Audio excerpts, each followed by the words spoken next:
talking to Dr. Emre Sahingur. He is the SVP of Predictive Analytics at VantageScore. He previously served as the Chief Risk Officer at Fannie Mae. He earned his PhD in finance from the University of Buffalo and an MBA from Binghamton University. Dr. Emre, thank you so much for being our guest today. Thank you, my pleasure.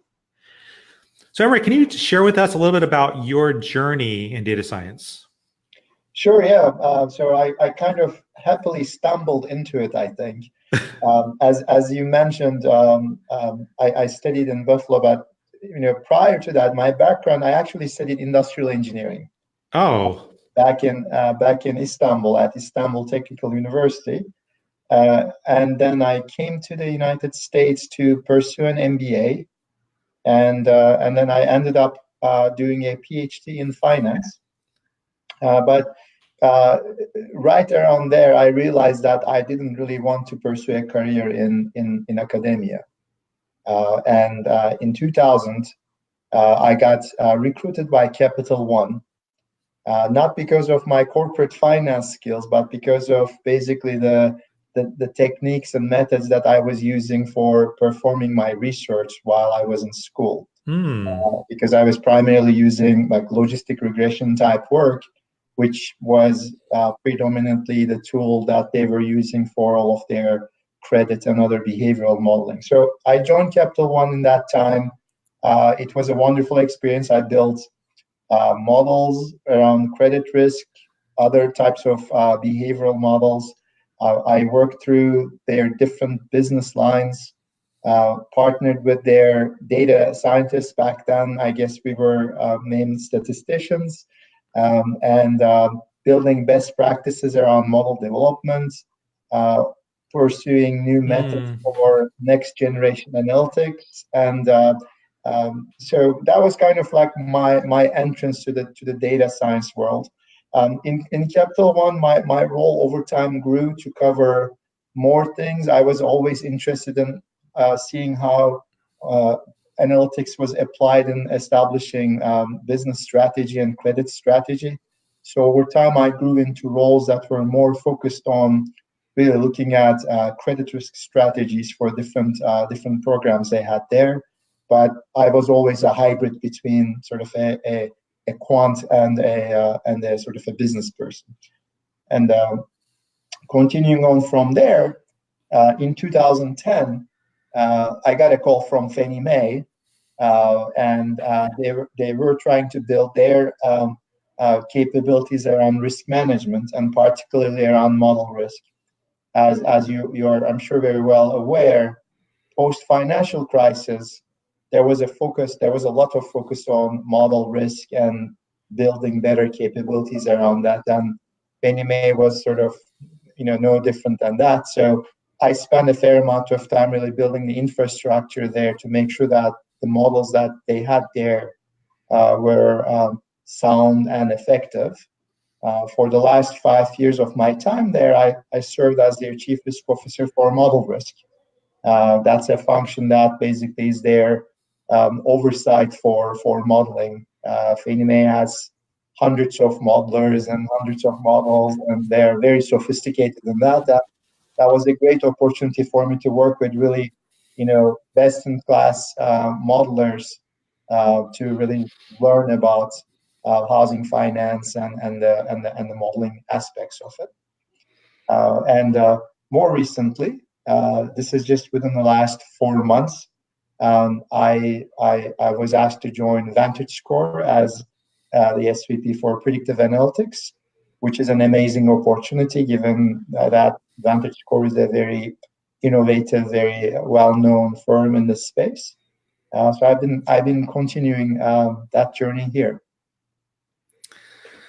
What an amazing journey. I want to go back to when you were back in school, because you said that your first degree was actually industrial engineering. Right. So I'm curious about the switch, because that's huge.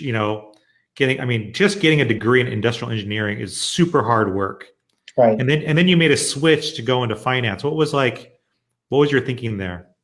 So my thinking there originally choosing an engineering program for study you study engineering, and this was sort of my advice to my son as he went through, his college choices just a couple of years ago.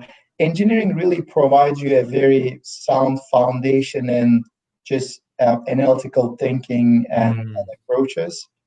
So I didn't necessarily think that as I was studying industrial engineering that I would end up being an engineer, but my approach was that would give me flexibility, options to choose from in exploring career options. And looking back, a majority of my friends who studied engineering with me ended up pursuing careers outside of engineering, which is interesting. And so to get a little bit closer to the business side of things, I wanted to pursue an MBA. So I did that, and MBA was a little bit of a misnomer. I felt like I didn't really get to be master of anything. It was a very high level introduction to various different concepts. And I said, I need to get deeper into some of these things. I'm pretty quantitative, and I felt that pursuing a degree in finance and really becoming truly a master and expert in that area would be something that would satisfy me. So that's kind of like that path I followed. That's awesome. Well, the fact that you had such a strong foundation with maths and industrial engineering, and then from there, that built for you a huge foundation for learning. Absolutely. I've continued to leverage my engineering background all the way through my graduate school. So it served me well. So, a lot of people will, just with industrial engineering, will stop there and move on with their careers. You wanted to get a better sense of how to drive business. So you got your MBA, and then you're like, no, this is not enough. I need to get a PhD in finance. Right. That is huge. So, what were, as you were like getting your PhD, which is a huge investment in time? It is. What were you what was kind of your goal with your PhD program?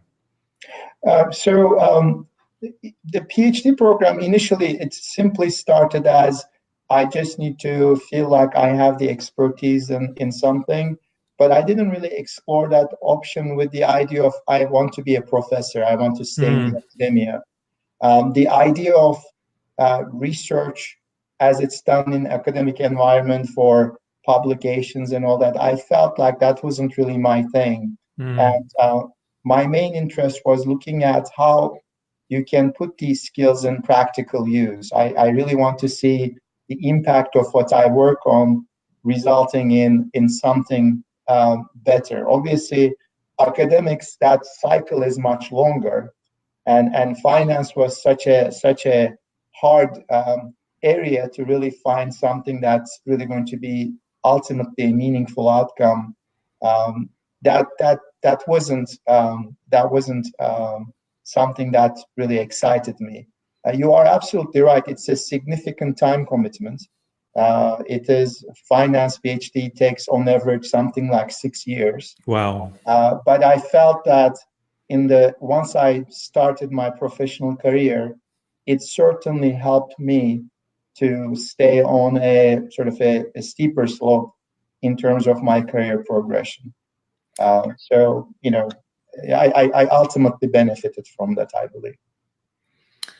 I feel like because technology is changing so quickly that no matter what you're doing in the workforce, you have to constantly be educating yourself. I'm curious, for you, how have you kept up with everything post PhD? Well, you are right. You have to stay on top of things, and a lot of it has come naturally through on the job, just by the nature of the different things you get involved in. And my strategy to that was, while I stayed with generally 2 organizations over sort of large spans of time, I tried to do different things while I was there, and that challenge sort of kept me sort of developing new skills. You learn a lot from your peers. I hired a lot of very capable, much more capable people than I to my teams, and my attitude to work was always like I think I joked that I spent too much time in grad school, so I treated work as still school. I Mm. treated our projects as learning projects, and Mm. for me, I wasn't the director or the vice president or the Mm. manager overseeing the work, but one of the project members. So that's how I sort of got as close to the work as I can. Mm. And obviously, there's always new things that are being tried. Capital One was very innovative in terms of trying different things and methods, and I learned a lot there.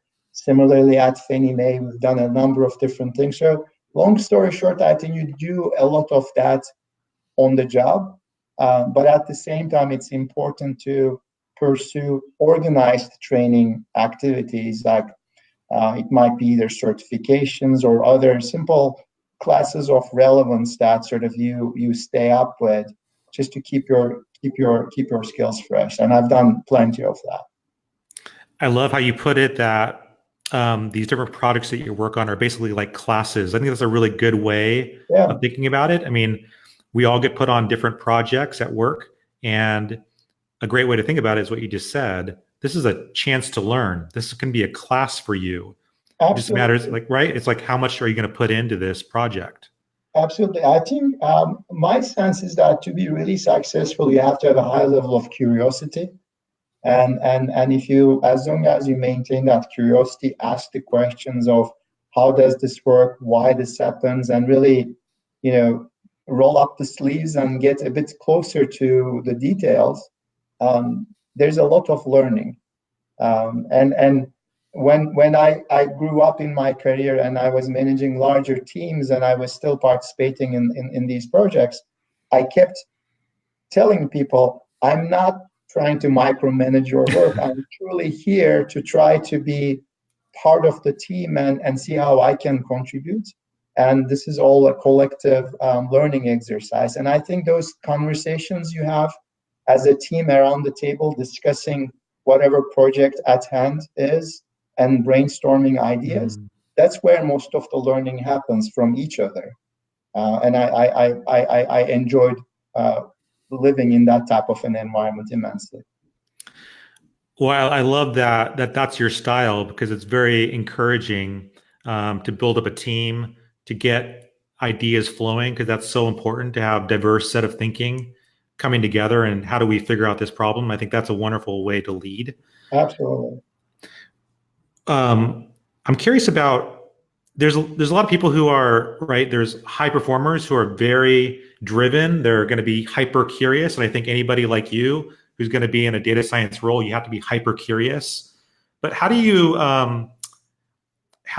motivate or help encourage team members who maybe are not, or maybe kind of losing that motivation? They're losing that curiosity. How do you kind of stir that up to get people excited about a project? Yeah, so I think one solution to that is to your keyword, stir things up or mix things up. So create some variety in the work that you do. For example, if you've been always focusing on one type of model, switch things up, cover something else, bring somebody else to do that. And while it leads to a bit of a loss of efficiency because you're not putting your best person for that, and you're allowing some loss of efficiency to for the sort of come up to speed for that. But ultimately, that pays because the person feels like they're doing something out of their normal Mm. and they're learning. It actually helps the organization longer term because you're reducing your key person dependency on one, and you create some redundancy in terms of the skill sets. And I find that in my conversations with team members, that typically tended to be their motivator as well. They want to feel like they're developing new skills, they're doing something new. And once you are in that cycle where you keep repeating yourself, then maybe the right thing to do would be to look for another position inside the organization where you feel like you'll be learning different things. I'm curious also about, as you have been growing teams, and you've seen this, even the term data scientist, which hasn't been around that long. I mean, this is something you've been doing for a long time, but all of a sudden this term is kind of new, kind of a cool term. I'm kind of curious about how, as data science has become more popular and as there's new niches and new areas to explore, how you've thought about kind of growing a data science team. Yeah, so yeah, you're right. I mean, the term data scientist sort of is a relatively new concept, and I think we've had different names in the past. We had, quants, modeler, econometrician, statistician, and there's different buckets, but I think collectively they're sort of a shorthand. Now we're referring to data scientists.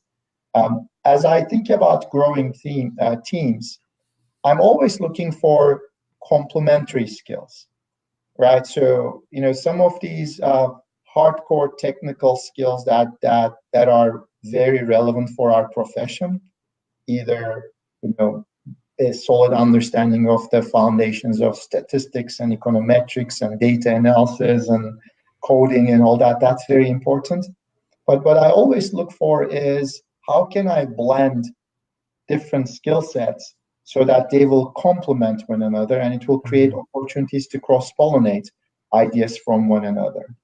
So that's one piece that I try to pay attention to. The second piece that I try to pay attention to is, you need to actually have a pretty strong dose of business understanding and business intuition in your team. I've experienced this firsthand in a number of places where, if you're running a data science team, which is primarily filled with experts who are really good in the technical side of things, but they're actually not so good or not as interested in more of how does the business work, what is the value chain, why this works this way, that way, what is the impact of what I'm doing, they're not going to be as successful. So one other thing is to really try to bring people in who may not necessarily have those advanced technical degrees that are typically associated with this, but who are equally analytical and who are very very interested in understanding the whys and have that curiosity. I felt that mixture works very, very well. It's even better if you can find that in one person having both sides, but I realize that is harder to find. And finally, I think mixing experienced people and helping them guide and coach and lead more junior people is always a good blend. I think that level of coaching and guidance is helpful to really help them, focus on the right path. They learn a lot from sort of their coach, but at the same time, coach learns a lot from first that experience of really working with somebody more junior, but at the same time, maybe they will be picking up something that was more recently, taught at a program or something, because the younger folks typically come with the latest and greatest software and programming capabilities. So I kind of sort of look at it all collectively. I'm not sure if this kind of answers, Yeah, no, that's exactly what I mean. I love that your process, because that shows diversity in hiring. Yeah. The fact that not only bringing in different skill sets, the tech side, the business side, but also that you're bringing in experienced data scientists and also people who are new to the field, because there is great discussions that can happen there, and they're both kind of teaching each other. Obviously, the experienced one can help shape them in business and helping them be successful in business. And then somebody who's brand new to the field can come with new ideas, share new ways of doing things. And that kind of diversity, I think, is super important for building teams. Absolutely. And I think that complementary skills, in my mind, is what makes a team successful. So since you've been in the financial space for a very long time, I'm kind of curious about how you've seen models kind of evolve, like when you first started building models to where they are today. Interestingly, a lot of the foundation is very similar. The idea is the same. I think what we have seen is that the data has become much more variable. So there's new types of data that come into play, and the analysis tools have become much more powerful. But ultimately, I think we're still going after the same thing. You're trying to find the relationships between a series of explanatory variables and how they relate to whatever prediction you're trying to go after. So the base didn't really change. Some of the tactical tools changed, and I think they have become much more efficient in terms of really being able to go through these processes much more efficiently and faster in greater volumes. In the past, if something was taking, let's say, a week to complete, now it might be a matter of hours to do because somebody came up with a tool that will help you with that. But principally, I think the ideas have largely remained the same. You mentioned that something that has changed is the amount of data that's coming in, and that's sometimes the most difficult part when you have so much data. Right. What to be looking for? How do you manage, or how do you teach your teams to kind of deal with the incoming and the increasing amount of data coming in?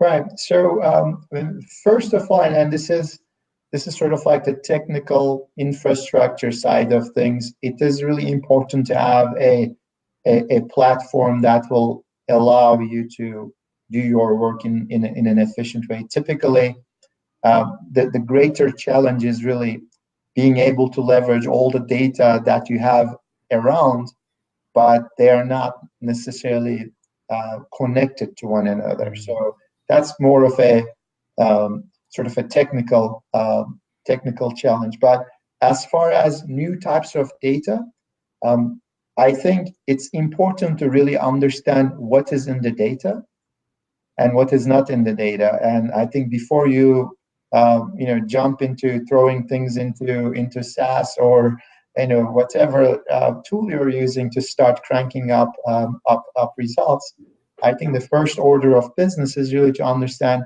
what is it that we're looking at, what value this might provide, and what should I be paying attention to in terms of validity of the data, representativeness of the data, quality around the data. So there's a number of things that become particularly important as you're interacting with a new data set for the first time. And over time, as you build more of a confidence with these new data sources, that kind of becomes second nature, and you don't think as much about it, or you put in procedures in place to sort of account for that automatically. But in my mind, the first thing is really understanding what the data is, and sometimes even like I'll give you an example, and I think this is one of my greater challenges that I observed in just the data space. Sometimes the data has been the data that you've been looking at all the time, but the world around the data changes. For instance, how do you treat the data when you know that there's something going to be fundamentally different going forward? You can look at the history, but the basic premise of the modeling process is that past will be predictive of the future. But what if there's a discontinuity in that process? How do you make use of that data?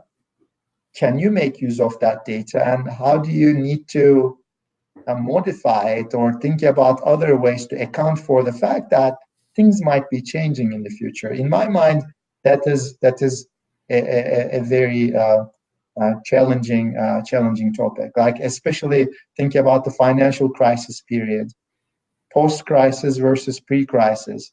If I'm building a model based on a longer-term period, do I treat every data point the same? Do I pay more attention to what happened after? What do I do during that crisis period? So these are the interesting questions in my mind that any data science team building models based on this type of information pay a lot of attention to. How do you keep the team kind of top of, like, keeping them aware of potential gaps in the models, like the holes, the blind spots that might be there? That's why I think it's important to understand what was done historically, what were the strategies before, and that's my whole point about being able to understand the business context and the environment, and be able to bring that into your work. Because yes, strategies change. You may have models that are built on certain segments of the population, and the business may decide to move elsewhere. And if you are thinking that that's going to be applicable to the through-the-door population, you're going to be very misguided. So for that, you need to retain the knowledge through good documentation of what you have done in the past and what your assumptions were and what the populations were and all that. So there needs to be a good track record of all that has happened. And at the same time, you need to sort of maintain close to what is going on the business side so that you can sort of connect those dots. Does that make sense? It does. I mean, it just sounds like you have to be vigilant about everything that's going on. You need to be hyper aware of the business side, incoming data, your models, issues with the models based on what you know about the history.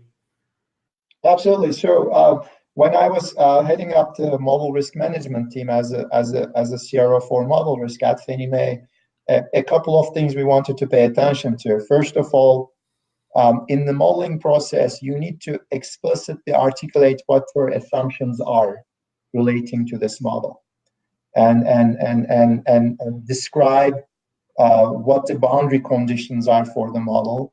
And when you are validating a model for fit for use, specifically define for what purposes this model is suited for, meaning what level of granularity, what product, what features, what macro environment, and make sure that that's explicitly recorded somewhere. And then if somebody decides to pick that up, let's say 3 years later, and say I'm going to apply this to the new problem, first of all, you need to make sure that you are not violating any of those assumptions and boundary conditions, and you understand clearly what this model is intended to do. In most places, there will be a secondary review through an independent validation just to confirm that those things are in fact in agreement.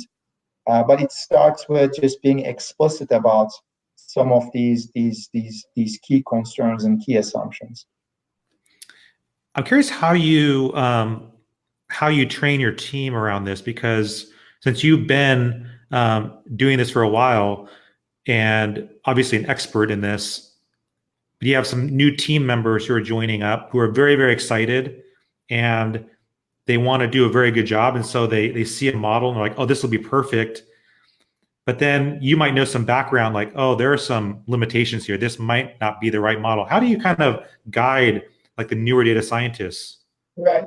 So if there's an existing model in place, then we want to make sure that that existing model is accompanied with the appropriate descriptions and documentations and all that. So first order of business for anybody new coming in would be to benefit from reading up on really what was noted about this. So if you have a large enough team and if this is a frequent enough of an event, there's typically sort of processes you can establish. So this becomes more or less of a repeatable exercise, so that somebody picking up a new project will know, okay, this is what I need to do.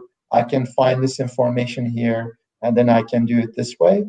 But in reality, if you're doing more of an ad hoc, somebody asks you to do something and you need something quick and dirty, and you go and pick this thing off the shelf and run it, you just need to make sure that they have the understanding that they need to read up on where this is coming from, and more importantly, talk to the people who have been using this model, look at how that model has been performing, what are some of the limitations and observations noted relating to that. So hopefully there is some institutional knowledge captured. If not, you just need to make sure that they're connecting with the right people and have these conversations. And I think that's super important now that there is so much new data coming in. Can you talk a little bit about the newer sources of data that you're able to play with? In our space, Vantage Score is a generic credit score. So our primary data source historically has been the credit bureau data, and those are very well established, very large, very well representative national data sets, and our prior generations of models have been based on that. There are alternative data sources that are now becoming more available. We have some R&D work going on exploring those. The whole idea is, can I find a new piece of information that's going to be a different dimension than what I have, orthogonal in sort of more technical terms, that will help provide a lift to my model. So we have some ongoing work looking at those alternative data sources. Again, under the broad constraint of they have to be suitable for credit modeling. That means fair lending and all of those things, FCRA requirements need to be in place. But we've been exploring those. And as consumer permission data becomes more mainstream, there will probably be an opportunity to explore that more fully and assess how that might bring incremental lift to credit scoring models. Have you been seeing any sort of interesting credit risk trends lately? In terms of credit risk trends, I mean, there's a couple of different things. One, I'll just start at the sort of the industry macro level, right? So one interesting trend, and this has been happening for several years now, is the composition of the consumer lending space is sort of shifting, meaning you have this inflow of new types of lenders, fintechs, digital platforms and things like that. And I think they have over time have built up a fairly significant share of the broader market in the consumer lending space, particularly in unsecured lending. And what that means is then the share of the pie for the more traditional big players seems to be a little bit shrinking. So these newer players are applying more maybe different types of decisioning engines.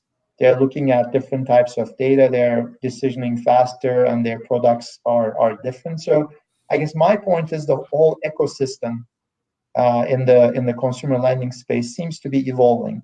Now the question becomes, we're still riding maybe towards the end of the credit cycle, and how will that impact sort of performance and appetite for more credit as that turns. So in my mind, this is an interesting trend, like the changing composition of the lender space. In terms of the consumers, we're not seeing a lot of sort of movement, but one topic of recent interest has been around millennials, right? So there has been a fair amount of press with respect to some of the trends that are observed in use of credit by millennials and what that implies. And I think this conversation has been largely associated with student debt and how that might be impacting their behavior. Others have suggested that, well, coming out of the financial crisis and seeing, how people before them struggle, maybe they're a little bit more frugal about this. But the fact is, we are seeing some differences in behavior in credit for this sort of age demographic. Their credit bureau footprint, let's call it, is lighter than the earlier generation. Interesting. And their use of credit, particularly like revolving credit type products, appears to be less. So what I mean by that is the share of the total outstanding balances is disproportionately small for this group compared to what their population representation would suggest. So we're seeing a little bit of that. And what does that mean, right? So what does that mean that you have millennials now maybe treating credit a little bit more carefully? Maybe they're not pursuing some of these products like credit cards and all that as much as their predecessors.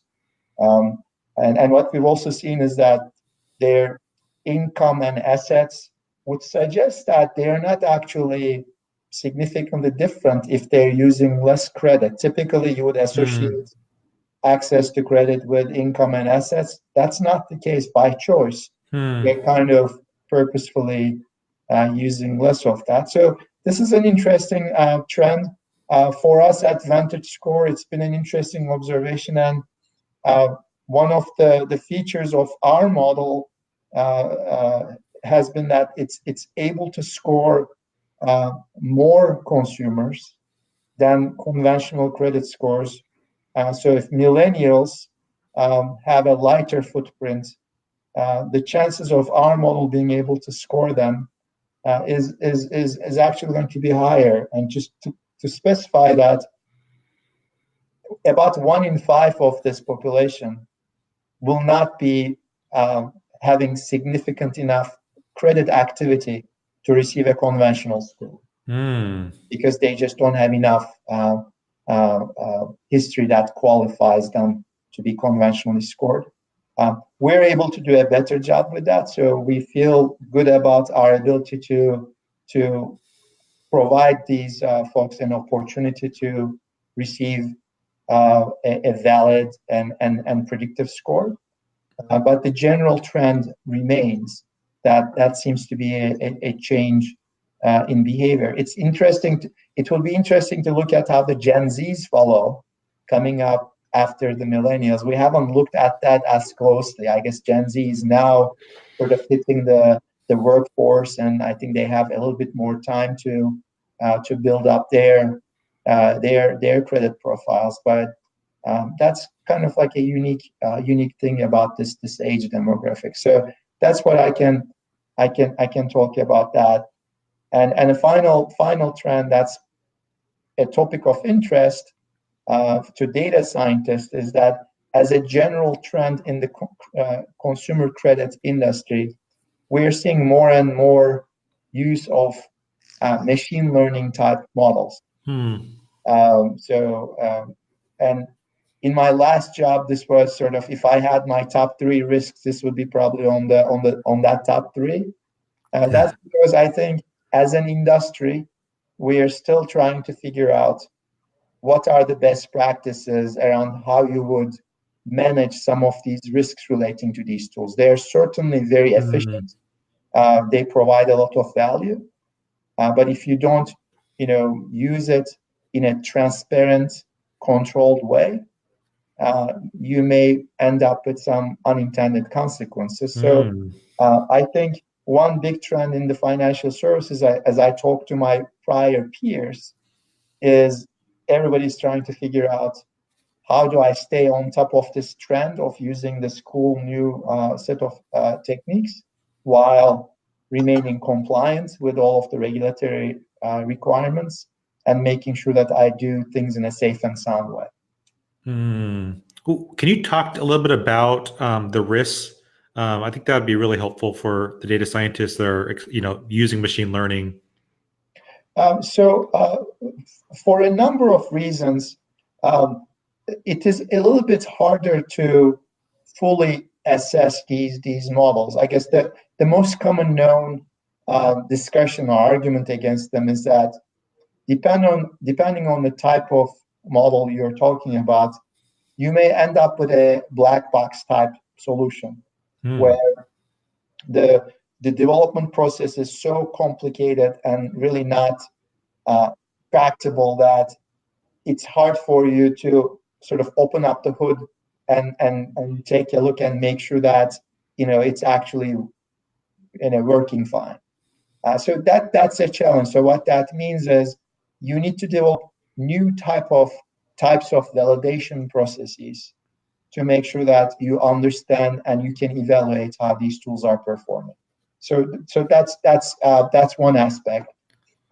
Other aspects, like some of these models are like self-learning models, so they keep sort of updating themselves as new data arrives, and that may be on a monthly basis, weekly basis, daily basis, hourly basis. So how do you assess something that keeps changing, for example? What type of parameters you set around these things? So there are a number of sort of relatively well published limitations around this, and I think now the industry is really focusing on coming up with an overall framework, a standard approach to classifying these challenges and making sure that they have the appropriate ways to deal with them. You mentioned some of the ways to kind of avoid some of the problems is being transparent. Any other methods you suggest to help people who are working with machine learning models and want to make sure that what they're developing is going to be visible to others, and any potential problems people would be aware of? So my recommendation would be to start simple and build from there. For example, one thing that I think VantageScore, this is before I joined, but I think they've done a really good job of incorporating machine learning into their modeling process, is leveraging it for the purposes of data exploration. That means you're able to still leverage the power of the tools in exploring and identifying relationships.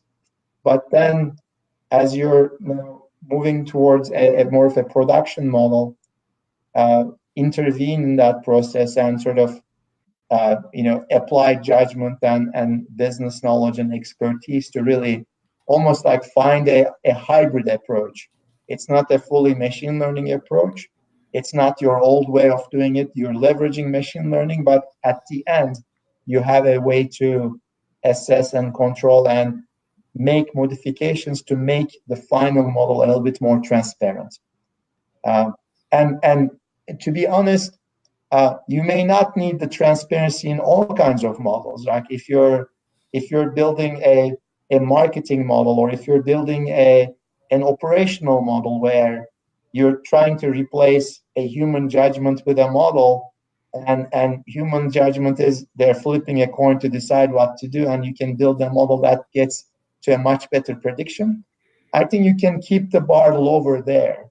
I think teams and organizations need to establish almost, let's call it like a risk appetite, saying for these type of models that are going to be so important to my business and so much under scrutiny and regulatory requirements and all that, I will be very, very, very conservative with those.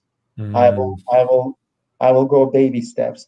In other places, like maybe I'm doing some marketing campaigns and I want to build machine learning models to really replace some of my older models, go ahead and do it and see what happens. And maybe from those learnings, you bring back to other parts of the business. I think the answer is going to be a little bit different depending on what you're trying to model, if that makes sense.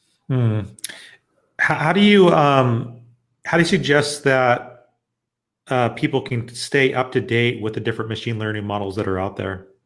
I mean, these days, there are so many tools available. Some of them are freely available online. I know you can pretty much find multiple sources of training, some of them through universities, some of them through other providers that you can take from your desk. You can listen to lectures, you can review materials, you can participate in projects and things like that. It is very very doable, and obviously team members want to make sure that their manager is allocating some time for that type of activity. So typically when we sort of schedule people, we want to say, yes, I'm going to make sure that you will have some excess capacity to deal with these things.